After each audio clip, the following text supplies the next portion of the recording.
The new week is starting with dramatic developments on Israel's northern border as the Golan Heights is once again a frontline position for the IDF. Rebel factions have taken control of the areas on the Syrian side of the border, and the IDF has already been engaged in battles to push back and attack on an outpost of United Nations peacekeepers near Mount Hermon in the northern part of Israel.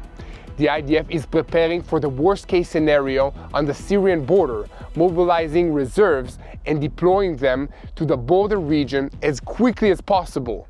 Meanwhile, Hezbollah continues to violate the ceasefire by attacking IDF forces deployed in southern Lebanon, and the IDF has struck back hard. TBN Israel's senior Middle East analyst Mati Shoshani will take us through the implications of the fall of the Assad regime and why the moving Damascus reshuffles the deck in the Middle East. This includes reports of secret negotiations between the rebels and Iran, which could lead to a rapid retreat of Iranian-backed Shiite militias, or it could lead to a large-scale Iranian invasion of that country in order to re-establish dominance there. Meanwhile, the head of Hamas's aerial array in Gaza City was eliminated, even as Hamas posted a new video of a live hostage, raising questions about the intentions and capabilities of Hamas at this point.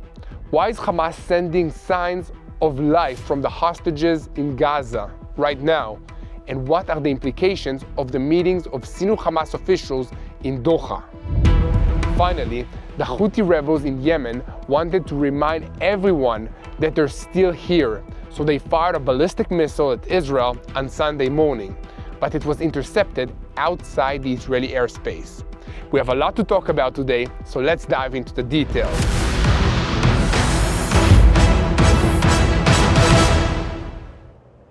I'm Yair Pinto, and this is your Boots on the Ground report about what is happening in Israel on day 428 of the war against Hamas, Hezbollah, the Houthis in Yemen, all the Shiite militias in Iraq and Syria.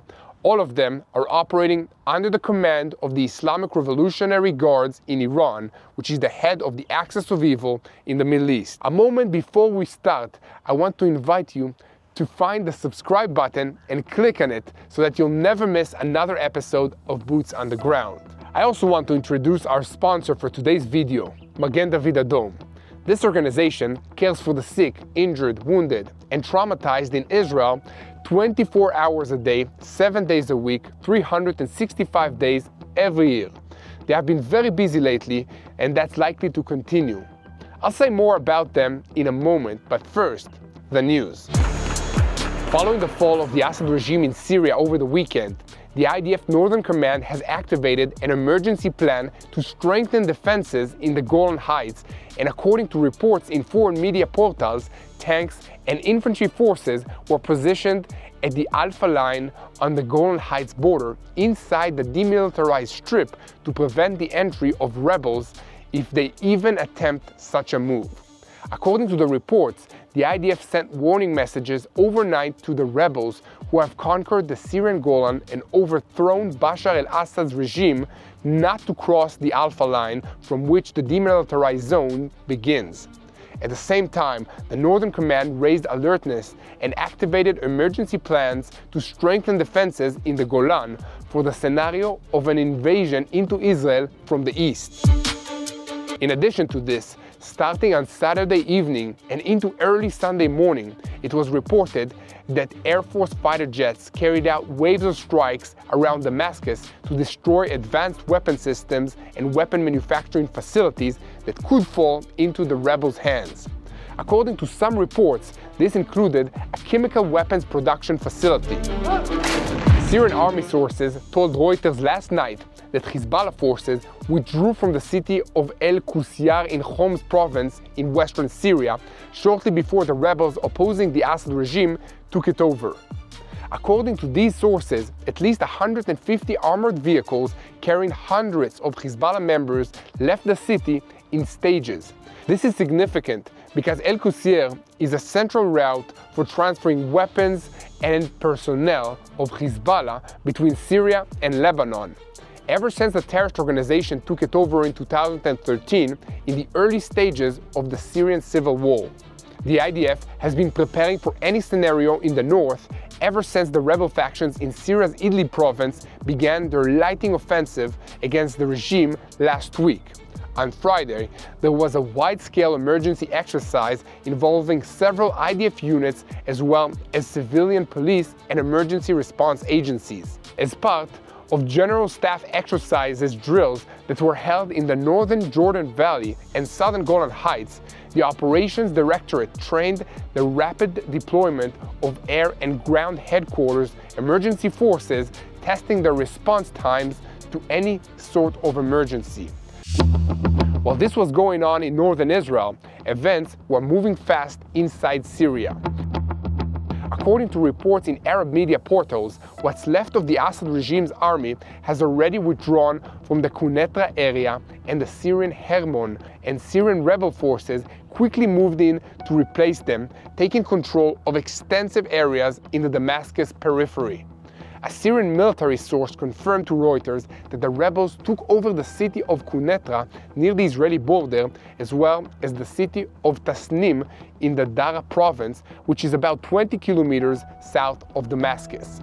Following these rapid developments in the area, the IDF ordered a dramatic reinforcement of forces in the north and raised the alert level in the Bashan Division 201 to the highest level. But it is not only the IDF that is reacting to these historic events. In Israel, preparations are underway for a variety of possible scenarios, ranging from stray rocket and artillery fire landing inside Israeli territory, attempts by the Syrian refugees to seek asylum inside Israel, and even the possibility of air or ground attacks by organized units of either the rebel factions or the regime forces. On Saturday evening, the IDF spokesperson's unit issued an updated situation assessment. It included the announcement that IDF units have already fired on rebel factions attempting to overrun a UN post in the Khader area of Syria near the border with the Golan Heights. The IDF is assisting the United Nations force in repelling the attack, which is fascinating for all kinds of reasons. To make a brief comment of my own on all of this situation, these United Nations forces are supposed to be deployed for the specific purpose of preventing hostile forces from even approaching Israel's borders. But they can't even protect themselves and need the IDF to help them, which is a sad commentary on United Nations involvement in the Middle East going back decades. Be that as it may, the IDF is monitoring the two provinces bordering the Golan border, Suwaida and Dara, and it is important to point out that the rebel factions in southern Syria are not the same rebel factions that have swept into Damascus from the north. Now that the regime has fallen, we might be on the verge of a power struggle between these northern and southern groups. Here at TBN Israel, we will certainly be keeping a close watch on these developments so we can keep you informed, and let's unite in prayer for this situation. You can help us by sharing our videos on YouTube and following us on social media. Subscribe to this YouTube channel to get daily updates from this region. Meanwhile, Prime Minister Benjamin Netanyahu convenes the Security Cabinet on Saturday evening for urgent consultations on the developments in Syria. As mentioned, Israel is closely following the rebels' progress. Reports out of these meetings indicate that Israel is in continuous contact with the Biden administration in the United States, the United Nations, the Russians, and other relevant parties. Israel has made it clear to everyone that it will not allow additional Iranian militias to enter Syrian territory, and the IDF will respond forcefully to any threat on the border. Speaking of the border, the IDF spokesperson's unit declared on Saturday evening that the IDF continues to operate in the southern Lebanese area against several actions that posed a threat to the state of Israel. The Israeli Air Force is also in continuous action and has neutralized several threats to IDF ground forces and the broader communities in recent days. The statement concluded by declaring that the IDF remains committed to the understandings reached regarding the ceasefire in Lebanon. is deployed in southern Lebanon and will act to remove any threat to the state of Israel and its citizens. Here at TBN Israel, we will continue to report on every development facing Israel on the borders with Syria and Lebanon. We will also continue to report on the civilian front here in Israel, and this includes my most recent episode of My State, which will be posted very soon.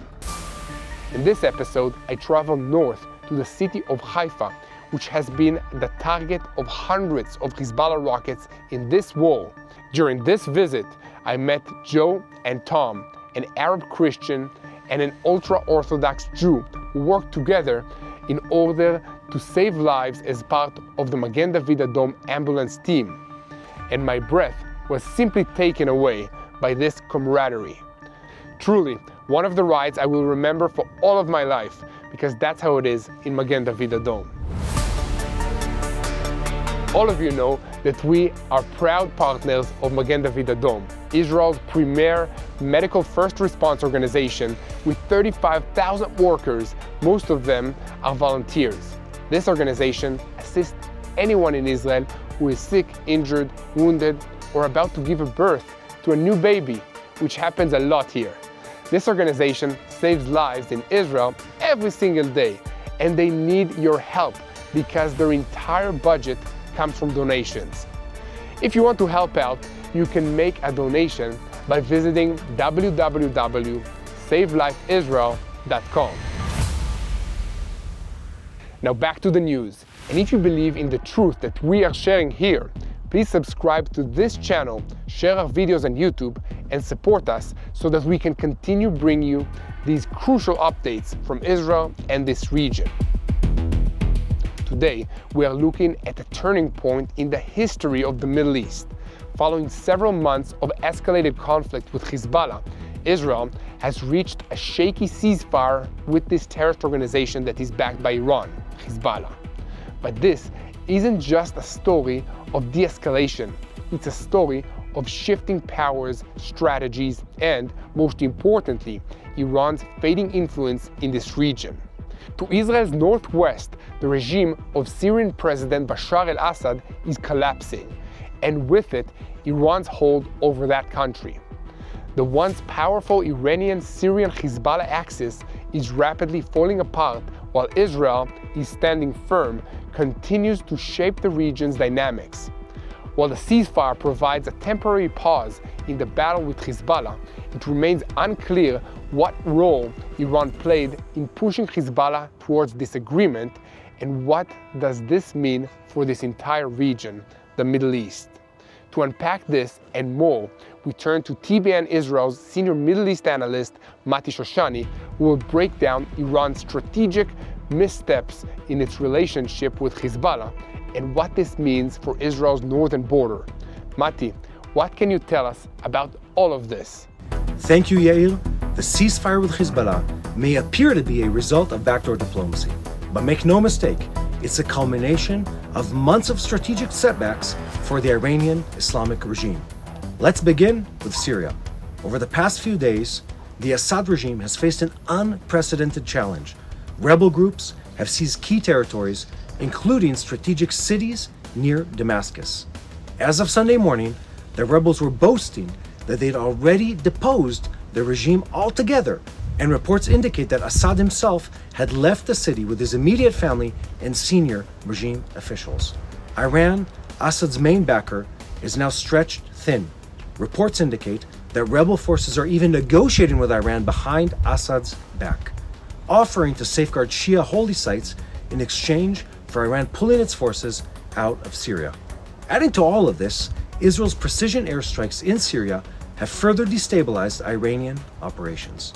Multiple Iranian bases, including one near Damascus, have been destroyed in recent weeks. These strikes have reportedly killed dozens of Iranian operatives and disrupted weapon transfers to Hezbollah through Syria. Just last week, 2 Iranian cargo planes carrying weapons were rerouted after Israel made an open threat to intercept them if they ever dared to enter Syrian airspace. This is something that hasn't happened before. Iran's ability to operate freely in Syria is now under consistent threat. But let's not overlook Iran's motives. Syria has always been the backbone of its regional strategy, the land bridge connecting Tehran to Hezbollah in Lebanon. Without it, Iran's influence weakens dramatically. This is why they fought so hard to keep Assad in power. And yet, even before the dramatic events of recent days, Assad himself appeared to be looking for alternatives to his reliance on Iran as his sole supporter. This even includes asking Israel for help in pushing back the rebel advance and sending diplomatic messages to other Western powers, suggesting that if they assist him, he would be willing to sell out his patron in Tehran, the Iranian regime. Now this all brings us to Hezbollah. The ceasefire might seem like a win for peace, but it's also a reflection of Hezbollah's struggles. Their infrastructure has been systematically dismantled by the Israeli forces, and they've suffered heavy losses, both in leadership and resources. Without the consistent Iranian support, their capacity to sustain prolonged conflict is dramatically shrinking. So what's Iran's position now? Internally, they're facing massive protests by their own civilians, economic instability, and a population that is growing weary of foreign adventures.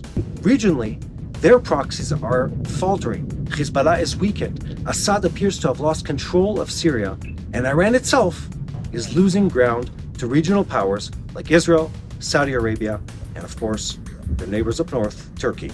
The ceasefire, then, is not just a pause in fighting. It's a marker of Iran's diminishing role in the Middle East. For Israel, this is a significant strategic victory. We've sent a clear message: aggression will not be tolerated, and any attempt to destabilize the region will be met with a decisive, powerful action. But the fight isn't over. As we move forward, we must remain vigilant. Iran is a master of adapting to setbacks, and their long-term ambitions remain unchanged. They will continue to test us, and we must be prepared to respond strongly. And now, back to Yair Pinto. Thank you, Mati. And just a moment before we continue, if you believe in the strength of truth and the power of standing with Israel, don't forget to subscribe, like, and share this report. Together, we can ensure that the world sees the reality of what's happening in Israel, and that you will know how to pray for the peace of Jerusalem. This is Boots on the Ground, where we bring you the truth about Israel, one report at a time. But we only post one video every 24 hours. And in these days, when events are rapidly developing, we know you need regular updates in between the videos. That's why at TBN Israel, we have a new news site, tbnisrael.com, where there is in-depth coverage and ongoing reports about what's happening in Israel, so that you remain tuned to the truth. Now, let's move on to events in the Gaza Strip. Over the weekend, in a precise and joint operation by the Shin Bet and the IDF, Najal el-Najir, the head of Hamas's aerial array in Gaza City and the man responsible for Hamas's air defense array in Gaza, was eliminated. This evil man helped plan and launch the aerial raids into Israeli territory during the massacre of October 7 of last year, and has been a leading figure in all offensive operations against Israel ever since. Among other things, he was involved in promoting and carrying out explosive drone and UAV attacks against the IDF forces. But he won't be doing that anymore. Meanwhile, Hamas posted a video on Saturday showing a sign of life from the hostage Matan Goker. Matan's family approved the publication of the video and emphasized that this is a sign of life, not psychological terror. In the video, Matan addresses his mother, Einav, which is a symbol of the struggle for the hostage's release. At the start of his remarks, some of which may have been dictated to him by his captors, Goker said he has been held in captivity for more than 420 days, evidence that the video was apparently filmed recently. Exactly a week ago, Hamas released a video in which the hostage, Idan Alexander, was seen including a sign of life. Idan said he has been in captivity for more than 420 days and addressed United States President-elect Donald Trump as an American citizen. The family approved the publication of the video and the words spoken in it. During that video, Alexander said, It's time to end this nightmare. Honorable President Trump, my name is Idan Alexander. I hold an American and Israeli citizenship. Currently, I am a captive in the Gaza Strip. As an American, I've always believed in the power of the United States, and now I send this message. Please use your power and your influence to negotiate our release. Every day feels like an eternity here, and the inner pain grows day by day. Please don't make the mistake Biden made. The weapons he sends are killing us. I don't want to die like Hirsch, which is another American friend. In Israel, it was previously assessed that the timing of the video's publication is not coincidental. It is related to developments and attempts to initiate negotiations for a deal to return the Israeli hostages.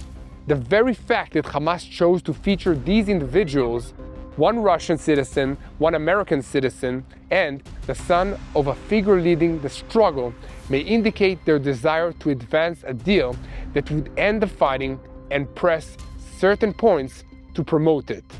In related news, Qatar, where the Hamas leadership is located, has returned to the mediation efforts in the shadow of Donald Trump's re-election as the President of the United States.